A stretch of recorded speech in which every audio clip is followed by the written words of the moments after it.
加田由紀子君。ありがとうございます。碧水会の加田由紀子でございます。先ほど宝議員が夫婦別氏制度のことを、これまさに明治以来の民法を背負っている今の日本の問題だと思います。最新のニュースですけど、昨日3月23日、滋賀県議会では夫婦別氏制度を進めてほしいという意見書が賛成多数で採決されました。そのこと、47都道府県の中で6件目と聞いております。また市町の議会では56件ということで、だんだんにまさに地方からもこの夫婦別氏制度を、選択させてほしいという切実な願いがあるということをまずお知らせさせていただきます。それから2点目の、まさにこの民法で家制度が大変大きな影響をいまだに引きずっている、先ほどの山添議員のお話を伺ってますと、刑法でもまさに家父長制の家制度で、性行為に同意を求めないというようなことが刑法にまだ残っていると、これも現代社会においてありえないことではないかと思っておりまして、明治以降の明治民法あるいは家父長制度がいかに私たちの家族生活あるいは日常生活に深く入り込んでいるかということを思い知らされております。それから大変悲しいニュースが今朝方ございました。東京の武蔵野市で10代の兄妹がお母さんから殺されるという、中学校1年生の長男13歳、長女小学校4年生、お母さんはタイの方で、国際結婚だったということで、これも離婚協議の中で子どもを自分の手元に置けない、次の詳しいニュースをもっと調べないといけないんですけれども、どうもタイの方に帰れと言われて、子どもは家の子だから旦那さんの方で取るんだというところで、かなり追い詰められたんだと思います。大変痛ましいあってはならないことだと思いますけれども、このお母さんの思いを、少し復縁しますと、この法務委員会でも言わせていただきました金子みすず詩人でしたけれども、昭和5年に夫の方に子供を取られて、それで親権が取れないということで服毒自殺をしてしまった金子みすずさんのことを思い起こして、本当にこうやって家族の問題というのはまだまだ根が深いんだということを感じております。先ほど今日も朝から、小野田議員が養育費のこと極めて分かりやすく書いていただいて、本当に養育費を確保するのは大変なんだなということでフローチャートで示していただきました。私も相変わらずですが、この子どもの親権問題について質問させていただきます。毎回申し上げているんですけど、21万人を超える子どもたちが父か母かどちらかということで片親ロスになってしまう、離婚後。こういう中で、まずは今日は日本の家事事件で大きな役割を占めております日本弁護士連合会のここ10年の変化を少し勉強させていただきました。例えば2009年に日本弁護士連合会60周年記念誌には、両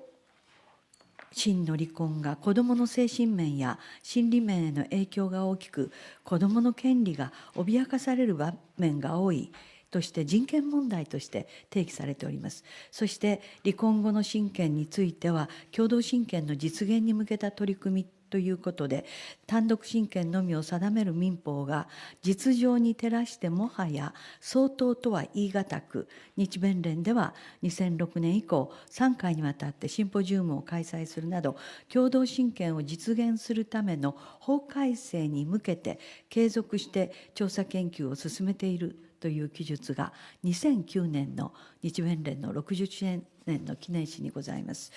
その後10年経って2019年の70周年誌を見ますと、実はこの共同養育や共同親権、一言も触れられておりません。もちろん民法766条、これ2011年に改正されますけれども、養育費と面会交流については触れられておりますが、この共同養育、共同親権については一言も触れられておりません。一方で、ハーグ条約については、これ2014年から発効しておりますけれども、そこについてはかなり詳しく記述がございまして、2018年5月に日弁連メンバーがフランスを訪れて、シンポジウムをやったり、それから調査研究をしたというような記述がございます。その中に、例えばフランスは大陸法系の国として日本と類似の制度を持つという記述があるんですが、これは家族法の専門家としてあらと思うんですが、日本とフランス、そういう意味では家族法は類似とは言い難い、大変大きな違いがあるとは思います。そういう中で法務実務を担っている離婚問題に直面する父母や子どもたちの頼みの綱が弁護士さんたちでございます。日弁連の議論の方向を見ますと、この共同養育、共同親権というのは大きく後退をしているように見えます。一方、今、家族法制の見直しを進めている法務省の方向性がございますけれども、少しずれがあるのではないのかと見えるわけでございます。もちろん日弁連さんは独立した民間機関ですから、法務大臣が意見を言うような、お立場ではないかもしれませんが、やはり社会的な合意形成ということで見ていくと、ご自身も弁護士であり、法曹界ご出身の法務大臣のご意見を伺えたら幸いでございます。森法務大臣。離婚後共同親権制度の導入の是非をめぐっては、法曹界、日弁連の中にもさまざまな意見がございまして、また法律専門家だけでなく、実際に離婚を経験された方をはじめとして、社会の中にも多様な意見があると承知しております。家族法研究会は、法律の専門家や法律家、法律学の研究者を中心に構成をされておりますが、多くの方が納得することができる議論となるように、先日も私から法務省の担当者に対して、実際に離婚を経験した父母の方々や、心理学等の研究者から十分に意見を聞くようにと、そうして検討を進めるように指示を出しました。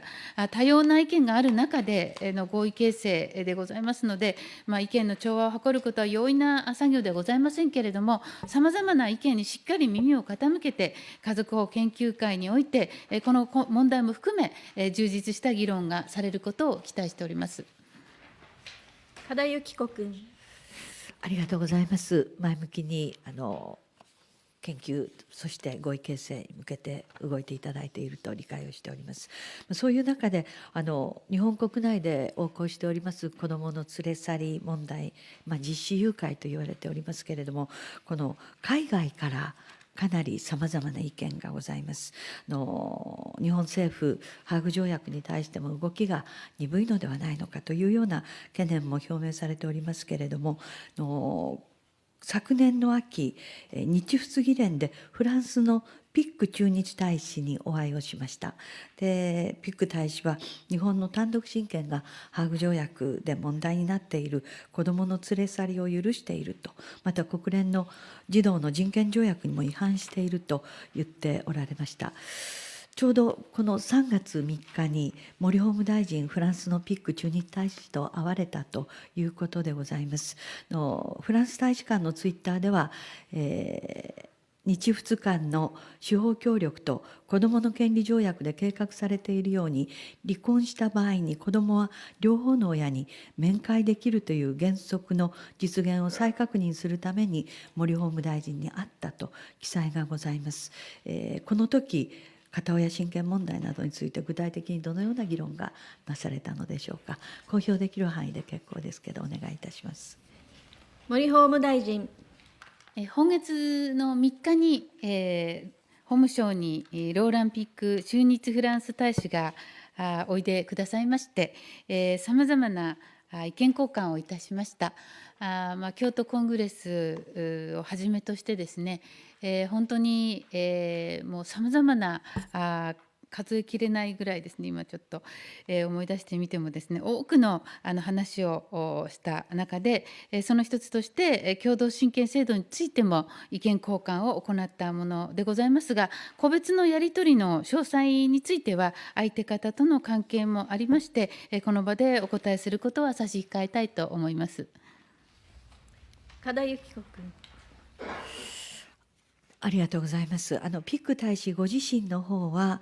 この離婚後の親権問題を議論したと言ってらっしゃるんですが、それはその通りだというご答弁はいただけますか。いかがですか。森法務大臣。はい、今ほどご答弁した通りでございますが、共同親権制度についても意見交換を行いました。加田由紀子君。はい、確認させていただきました。同じくフランスですが、一昨年2018年の5月15日に在フランス日本大使館と日弁連が共催でハーグ条約についてのセミナーをフランスに在住する日本人の母親に対してパリで開催をしております。日弁連と共催で当該セミナーを開催することに至った経緯はどのようなものか、どちらから働きかけたのか、またそのセミナーの狙いは何か、またこのセミナーは狙いを達したと判断できるかどうか、外務省さんにお願いをいたします。外務省山中参事官。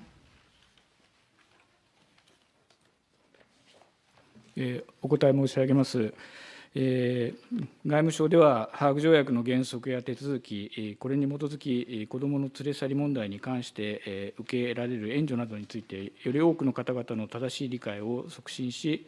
子どもの連れ去りを未然に防止することを目的といたしまして、幅広い広報活動を実施しております。こういった広報活動を含め、ハーグ条約の知見を有する弁護士等の関係者の方々とは日頃から連携をしております。ご指摘の2018年5月にパリにおいて、外務省及び日本弁護士連合会が共催したセミナーも、このような目的のもと、広報活動の一環として実施したものでございます。加田由紀子君。ありがとうございます。今、質問の中に、このセミナーの狙いはお話しくださいましたけど、狙いは達したと判断できるでしょうか。いかがでしょうか。山中参事官。お答え申し上げます。先ほど申し上げたようなその目的のもとで、このセミナーを広報活動の一環として実施したものでございまして、主催者の我々としては、こうした目的が達成されたものと期待しております。加田由紀子君。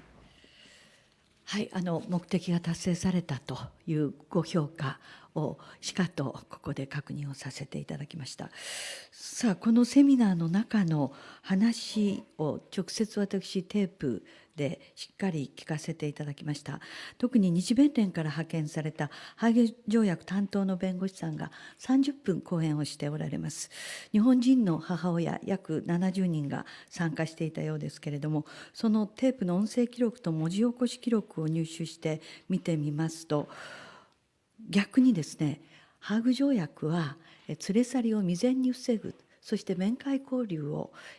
進めるようにと、いわば両親がフレンドリーに共同養育に入れるようにということを狙いとしているわけですけれども、実はこのテープ起こしをもう一字一句3度ほど読ませていただきましたけれども、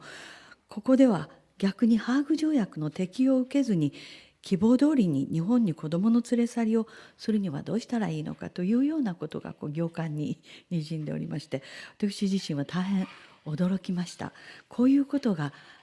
在外交換で、しかも元の居住国へ返還することを義務付けているのに、その義務を逃れるためのさまざまなノウハウを伝授しているように思えてなりません。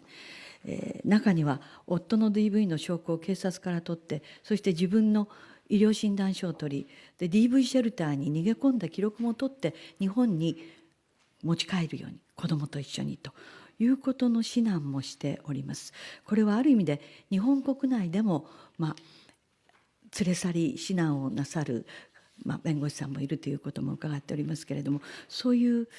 やり方と大変に通っているのではないのかということで、外務省さんがこの内容を評価すると、あるいは広報活動として成果が上がったとお考えになるとしたら、外務省さん、それでよろしいんでしょうかと、再度のご質問でございます。山中参事官。お答え申し上げます。ハーグ条約は国境を越えた不法な連れ去り等が発生した場合には、原則として子を元の居住国へ返還することを義務付けております。同時に、同条約は一定の要件のもと、限定的に子を返還する義務を負わないことも定めております。ご指摘いただきましたセミナーにおきましては、このような点を含め、外務省及び日本弁護士連合会からハーグ条約の原則や手続き等について説明を行ったものであります。その時の議事録は持ち合わせておりませんけれども、今ご指摘いただきましたその講師の弁護士の方の見解として、我が国の裁判所において考慮されることがある例外的な返還拒否事由を説明したものと承知しております。その上で、講師の弁護士の方は累次、我が国の裁判所は簡単には返還拒否事由を認めていないとして、子どもを連れた安易な帰国は避けるべきとの趣旨の説明をしたと理解しております。これらを踏まえまして、この講師の方のご説明は、ご指摘のような指南をしたものではないというふうに理解をしております。外務省といたしましては、ハーグ条約についての正しい理解を促進し、この連れ去りを未然に防止することを目的といたしまして、今後もしっかりと広報活動に努めていく考えでございます。加田幸子君。ありがとうございます。そもそも、離婚の後も父と母はフレンドリーに争わずに、できるだけ子どもの最善の利益をということが共同養育共同親権の背景にある哲学であり理念でございますので、ハーグ条約のバックもそれがあって、2011年から2014年本当に3年も4年も議論いただいたと伺っておりますけれども、その中央当局として外務省さんが今後とも子どもの真の利益のために国際的な活動の中心を担っていただけたら幸いでございます。できましたら次回はこのハーグ条約によってどういうふうに救われた子どもがいるのかというようなこともお教えいただけたら幸いでございます。類似のことで、実は欧州議会でも今年の2月19日に請願委員会、コミッティオンペティションでは、ドイツ、イタリア、フランスの請願者によって日本人による実施誘拐が議題となり、委員からは日本に対して具体的な行動を求める意見が出ております。具体的措置としましては、請願者からは日本対 EU 戦略的パートナーシップ協定、これ43条ございますけれども、それを停止するということや、あるいは日本人の EU 域内への渡航におけるビザ免除の取り消しなどが提案されたと伺っておりますが、政府はこうした事実を把握していますでしょうか。外務省さん、お願いします。河津参事官。お答え申し上げます。今ご指摘いただきました2月19日の欧州議会請願委員会において、ご指摘の議論がございました。請願者がSPA、日 EU 戦略的パートナーシップ協定の停止とか、日本人への訴訟免除取り消しに言及したというふうに承知をしております。これを受けまして、請願委員会におきましては、同日、日本での EU 市民の子どもの連れ去り等に関する本会議決議案を作成する等の方針を了承し、その件が3月9日から10日までの本会議で審議予定であったというふうに承知をしておりますけれども、これまでのところ、欧州議会本会議において、本件は取り上げられていないと、このように承知をしております。加田幸子君。お詳しく対応いただきありがとうございます。欧州議会も実はこのコロナの問題で日程が短縮されてということを私も伺っております。また同じ日の請願委員会では採択提案されておりますけれども、今後それこそ欧州議会議員や請願者の国に対して外務省さんとしてはどのような対応をしていかれるおつもりでしょうか。河津参事官。お答え申し上げます。我が国といたしましては、EU の関係者に対しまして、我が国の関連する法令でございますとか、あるいは制度、こういったことについて説明をしてきているところでございまして、これを継続していく、このような形で適切に対応してまいりたいと、このように考えております。加田由紀子君。ありがとうございます。実はフランス上院でも決議案がなされたということで、2020年の今年の2月5日です。日本におけるこの連れ去り問題に関する決議案が採択され、そして次のような意見がフランス上院ではございました。日本は特に民主主義、法の支配、人権、基本的自由を促進することを目的とする日本対 EU 戦略的パートナーシップ協定を尊重していない。先ほど申し上げましたその43条の文です。それからヨーロッパの大使たちは何度も日本政府当局、安倍総理、そして法務大臣に要請したが結果が出ていないと。このような決議がフランス上院でなされていることは、海外から我が国の家族法制に大きな問題があると思われている表れではないかと思います。また同じく今年の1月21日、オーストラリア大使が法務省を訪問して、離婚後のこの養育の在り方に関して議論をしたと伺っております。私がオーストラリア大使館から伺ったところ、オーストラリア大使館では裁判所の命令に基づく面会は最大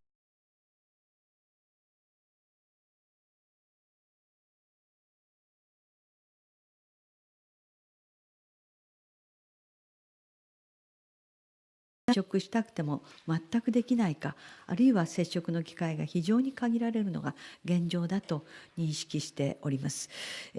そのような中で、先ほどのフランスの上院、あるいは EU、オーストラリア大使館からいろいろ国際的に見られている中でですね、今、家族法研究会を進めております。どのようなスケジュールで検討していただけるでしょうか。森法務大臣にお願いをいたします。森法務大臣。委員ご指摘のように、我が国の家族制度については、海外にもさまざまなご意見があると承知をしております。さまざまな主張の中に、例えば、子を取り返すための法的手続きがないなどといった誤解に基づくご主張等もございますので、それについては、我が国の法制度について正確な理解を得られるように、引き続き適切な周知、説明等を行ってまいりたいと思います。また、ご質問の家族法研究会でございますけれども、海外のご意見、そして我が国の中でもさまざまなご意見がありますので、これらの意見を参考にしながら検討をされているものと承知をしております。こちらの主催は公益社団法人商事法務研究会でございますが、その家族法研究会に法務省としても担当者を派遣をしております。現在、多岐にわたる論点の整理が行われており、今後のスケジュールは未定というふうに伺っておりますが、私としてはですね、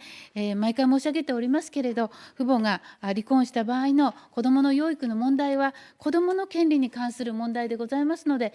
子どもの視点からですね、しっかり議論する、そして早期に充実した取りまとめができるように、法務省の担当者に積極的に議論に加わるように指示をしているところでございます。